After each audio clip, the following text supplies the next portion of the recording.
आज इस विषय को समझ करके जो गुटखा, तम्बाकू, इलायची, सौंफ दबा के सो जाते हैं ना, उन बेचारे पुण्यहीनों से कहो तुम सोते सोते खाते खाते मर जाओगे, दुर्गति में चले जाओगे। कम से कम सोने के पहले मुख शुद्धि करके 9 बार नमोकार मंत्र पढ़ के चारों प्रकार आहार पानी का त्याग करके फिर तुम सो। जगूंगा फिर खाने को मिलेगा, लेकिन सोते सोते के मर गए तो खाते खाते ना चले जाए। समझ में आ रहा है? यदि समझ में आ रहा है तो आज 9 बार नमोकार मंत्र पढ़ लो और प्रतिज्ञा कर ही लो उस बात की कि मैं मुख में दबा के नहीं सोऊंगा। और जहां तक बने गाड़ी में चलते चलते भी नहीं खाना, सजग होके रहना। बोले क्यों? एक डॉक्टर साहब थे भिलाई में, वो रायपुर अपने बेटे से कहीं मिलने जा रहे थे, जहाँ भी जा रहे हूँ। सुंदर गाड़ी में बैठे, इतने समय नहीं लेके चल पाए बेचारे, खाना भी नहीं खाया, वहीं गाड़ी में रख लिया। और मालूम, एक हाथ में पकड़े स्टीयरिंग और दूसरे में खाना प्रारंभ कर दिया, और परिणाम ही निकला, ध्यान हट गया, एक्सीडेंट हो गया। डॉक्टर साहब एक हाथ ग्रास हाथ में, मुख का मुख में रह गया, वो जीभ चला गया। तो मित्र, ये ट्रेनों में गाड़ियों में जो खा रहे ना, बड़े विवेक के साथ जीना चाहिए, कब कौन सी घटना घट जाए और मित्र खाने खाने में ही जीवन चला जाए। धन्य मुनि दशा। ये आहारचर्या को जाते ना जब, तब भी त्याग के साथ जाते। जैसे ही आहार करके बैठते ना, तुरंत ही कारसुर करके सिद्ध भक्ति योगी भक्ति पूर्वक उनका प्रत्याख्यान कर देते, त्याग कर देते, चारों पर आहार करते हैं। 24 घंटे मुडा समाधि के साथ जीते हैं। जंगल पार कर रहे हैं तो समाधि लेते हैं, नदी पार कर रहे हैं समाधि लेते हैं, कोई खूंखार जानवर दिखाई दे तुरंत समाधि लेते हैं। क्या मालूम कौन सी घटना घट जाए। ये मुनियों का जागृत जीवन है। जितना जीना इनको पसंद नहीं है, उतना इनको मृत्यु संभालना पसंद है। जीवन जीने के लिए नहीं जी रहे हैं, जो भी जीवन जी रहे हैं मृत्यु को संभालने के लिए जी रहे हैं। मृत्यु संभल गई तो जन्म जब मृत्यु का क्षय हो जाएगा। ये भी मत देखो, हम युवा हैं, अभी थोड़े मेरे समाधि का काल है। मित्र, यमराज नहीं देखता किसी युवा को, नहीं देखता वृद्ध को, नहीं देखता शिशु को, नहीं देखता प्रौढ़ को। आयु कर्म का क्षय हो जाएगा, कोई नहीं रोक पाएगा। कितने तुम्हारे काम अवशेष हैं, कितने कर चुके हो, आज तक जीवन में कोई अपने पूरे काम करके नहीं मर पाया।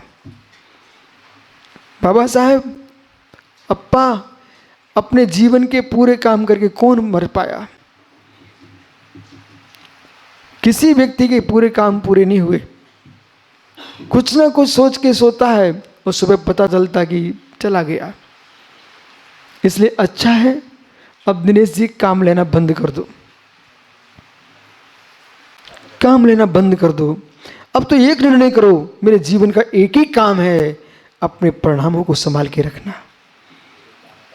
कोई दूसरा कार्य नहीं हमारे पास, परिणामों को संभाल के रखना। द्रव्यान्योग का उद्देश्य समय श्रम क्यों पड़ रहे हैं? आत्महत्या के लिए नहीं, जगत हत्या के लिए नहीं, पागल होने के लिए नहीं, अपितु इसलिए पढ़ रहे हैं कि जैसे पेटी के अंदर, सुनो ना, आभूषण, शटक के अंदर, पात के अंदर पानी, तो हम पानी की रक्षा के लिए व्यवहार से पात की भी रक्षा करेंगे। लेकिन जब देख रहे हैं कि पात्र बच ही नहीं रहा है, फिर हम पानी को ही देखेंगे, बराबर पानी को ही देखेंगे। ऐसे ही शरीर बचता ही नहीं है, फिर हम आत्मा को ही देखेंगे। ये श्रद्धा तुम्हारी नष्ट नहीं होना चाहिए, ये श्रद्धा नष्ट नहीं होना चाहिए, श्रद्धा नष्ट नहीं होना चाहिए कि पात्र पात्र है, पानी पानी है, देह देह है, आत्मा आत्मा है।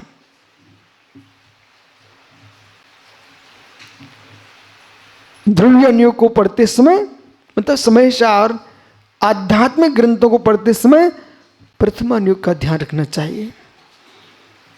तुम्हारे जी को क्या दुख, मृत्यु मोह सो भारी। हे मित्र, प्रत्येक तीर्थंकर के शासन काल में जिनेश्वर जी 10 मुनिराज होते हैं ऐसे जो घोर उपसर्ग सहन करते हैं। प्रत्येक तीर्थंकर घोर उपसर्ग सहन करते हैं और अनुत्तरों में जन्म लेते हैं। अनुत्तरोपदेशांग जो सुरत होता है उसमें इन्हीं मुनियों का वर्णन होता है। मित्र, उपसर्ग केवली जो उपसर्ग प्राप्त करके केवल्य को प्राप्त कर लेते हैं, उपसर्ग केवली अंतर मुहूर्त में केवल्य को प्राप्त करके जिनका निर्वाण हो गया, अंतःकृत केवली, ऐसे जो केवली भगवंत हैं, बैठे ध्यान में।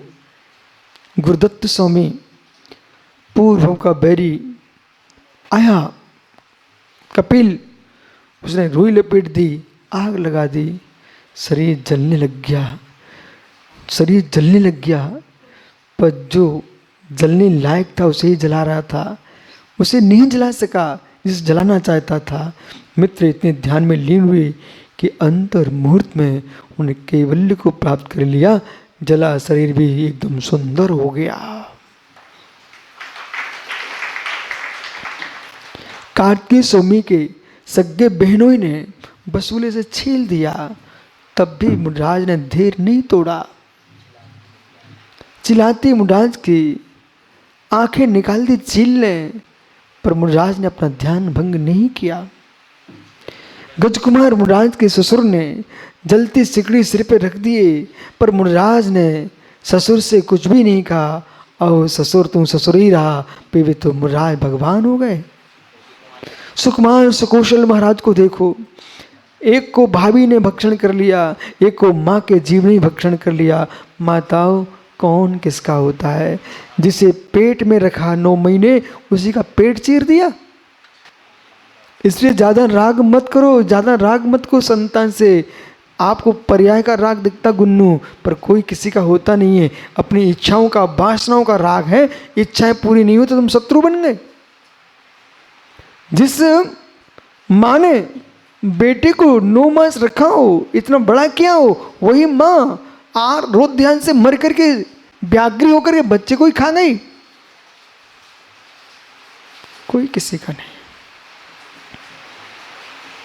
ये तत्व का निर्णय करो, अधिक रागों में मत जियो। पीयूष, जय कुमार जी सोच रहे हैं वो दिन कब आए कि अपने बेटे को आहार कराऊं। बेटा को सोचते ही नहीं है।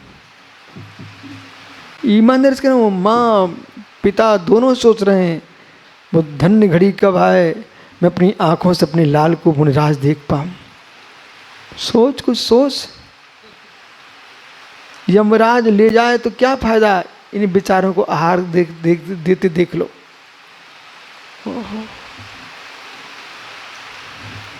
तत्व निर्णय की गहराई में जब जाएगा जीव, तब निर्णय करेगा। ओहो, कमी किस बात की है?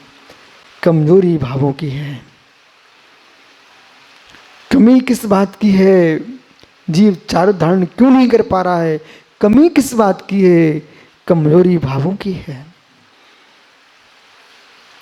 देह के सामर्थ्य के साथ साथ परिणामों की सामर्थ्य चाहिए। देह के सामर्थ्य के साथ साथ परिणामों की सामर्थ्य चाहिए। परिणाम समर्थवान नहीं है, एक पग तुम चल नहीं सकते चारित्र के साथ। कमजोर आदमी एक दिन रात्रि भोजन नहीं छोड़ सकता। बोले क्या मालूम कल रात्रि में क्या हो जाए, खाने को नहीं मिलेगा। ओहो हो मित्र, कितनी बार पशु बनके, पक्षी बनके तुमने दिन रात चरा है, मानव बनकर कम से कम दिन में ही खाना सीख लो।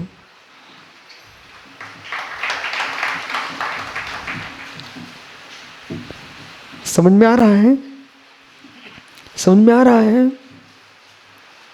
यदि समझ में आ रहा है तो मित्र विचार माड़वे को विचार करा, विचार करा, सम्यक विचार करा। श्वास है निकले इसके पहले असंयम की श्वास निकल जाए। श्वासें निकले, सबको समझ में आ रहा ना हिंदी? अब तो सब ज्ञानी हो चुके हैं। श्वासें निकले, श्वासें निकले, प्राण निकले, असंयम के प्राण निकाल के, असंयम के प्राण निकाल करके अपने प्राण निकलने देना। वे ही महापुरुष होते हैं जो असंयम के प्राण निकाल करके अपने प्राणों को निकालते हैं। महाव्रताम महिताम, महाव्रताम महिताम, जो महापुरुष होते हैं वे महाव्रतों को धारण करते हैं। जो महाव्रत पुरुष को महान बना देते हैं उन व्रतों का नाम महाव्रत होता है। जगती पर किसी भी दर्शन में, संप्रदाय में, पंथों में, परंपराओं में महाव्रतों की व्याख्या नहीं है। एकमात्र श्रवण संस्कृति में महाव्रत होते हैं। जिन व्रतों से जीव महान हो जाता है, भगवान बन जाता है, उन व्रतों का नाम महाव्रत होता है। ओहो, धन्य उस धर्म को, धन्य उन धर्मात्माओं को जो सांसों के, निश्वास के, उच्छ्वास के आने जाने में भी जीवों की रक्षा का भाव रखते हैं।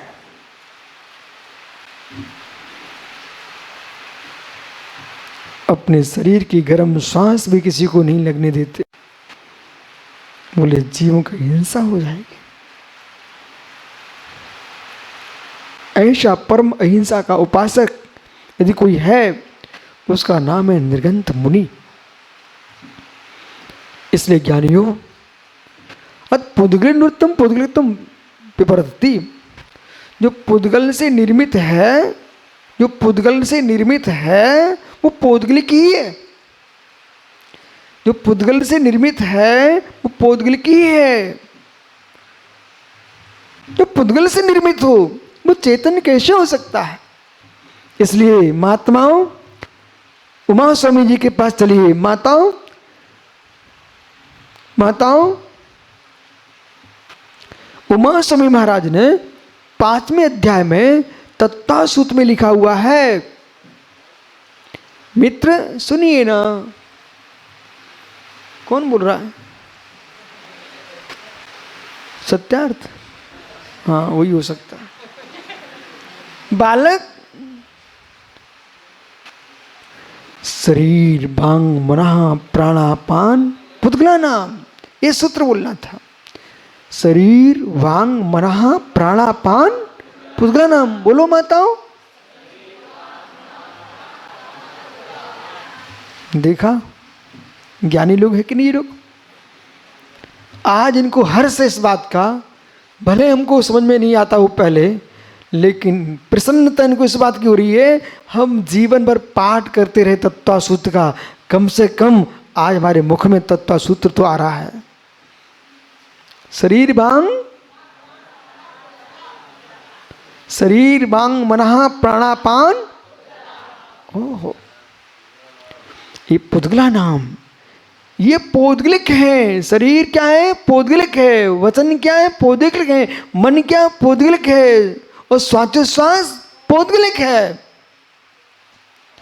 अब जब पौद्गलिक है यानी जड़ है, अचेतन है, जब जड़ है, अचेतन है, तो जगत क्या कर रहा है? कुछ रहस्य भी समझते जाइए। बोले श्वासों का ध्यान करो, ठीक है, तुम प्रारब्ध में हो, सो कर रहे हो, प्रारंभिक हो, लेकिन जैन दर्शन की गहराई में जाओगे ना, क्या बोल रहे हो? बोले सांसों का ध्यान करो, सांसों का ध्यान करो, सांसें आ रही हैं, जा रही हैं, आ रही हैं, जा रही हैं। अच्छा अच्छा अच्छा, कर रहा हूँ, कर रहा हूँ।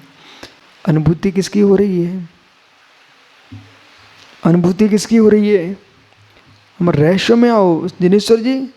अब आप इस 4 महीने में इतना सीखने वाले हो, किसी पागल पुरुष की बातों में आने वाले नहीं हो। अब जो तुमको पागल करने के विचार करके आएगा नांदनी में, उसे सोच के कदम रखना पड़ेगा कि जाऊं कि नहीं जाऊं। स्पष्ट कह रहा हूं, उसे बहुत सोचना पड़ेगा कि अब नांदनी के लोगों को पागल करने जाऊं कि नहीं जाऊं। मालूम चला कि यहाँ के लोगों ने पहले उसको पागल कर दिया। सुनो क्या, हाँ, श्वासों को देखिए, श्वासों को रोकिए, ध्यान कीजिए, शांति मिलेगी। हाँ, शांति मिल रही है, शांति मिल रही है, शांति मिलेगी, शांति मिलेगी, शांति मिलेगी। परंतु अब जिनेश्वर धीरे से कहेगा, मित्र शांति मिलेगी तो ठीक है, ये बताइए तुम किसकी बात कर रहे हो? श्वासों को लीजिए, श्वासों को देखिए, श्वास को देखिए, देखिए देखिए देखिए। ओ, जिनेश्वर भाई कहता, शरीर वांग मन प्राणापम पुद्गलानाम, योग को मैं उपयोगमयी हूँ, उपयोगो लक्षणम, जीव का लक्षण उपयोग है, चैतन्य है। उस चैतन्य की परिणति को आप मस्तिष्क पर ध्यान कीजिए। हाँ, प्रारंभ में ठीक है, आप नाभि कमल पर ध्यान कीजिए, ठीक है, मैं मानते हैं स्यात्, पर सुनते जाइए। हृदय कमल पर ध्यान कीजिए। सारे कमलों लगा रहे हो, कहाँ लगा रहे हो? आखिर में तुम मुझे शरीर में ही चिपका रहे हो। मैं तो अशरीरी भगवान आत्मा का आनंद लेने वाला हूं, तुम मुझे शरीर में लगा रहे हो। शरीर, चलिए निर्विचार हो जाइए। निसंग जी, निर्विचार हो जाइए, निर्विचार हो जाइए। विचार करो, विचार बोले किसका? निर्विचार होने का विचार करो। अरे विचार के बिना तुम निर्विचार का विचार कर ही नहीं सकते हो। अवस्तु का विचार होता है क्या? ओहो, किशोर पांडे जी नहीं है आपकी जेब में। किशोर पांडे जी सुनो ना भैया, नहीं है आपकी जेब में। पांडे जी बोलो ना, नहीं है आपकी जेब में।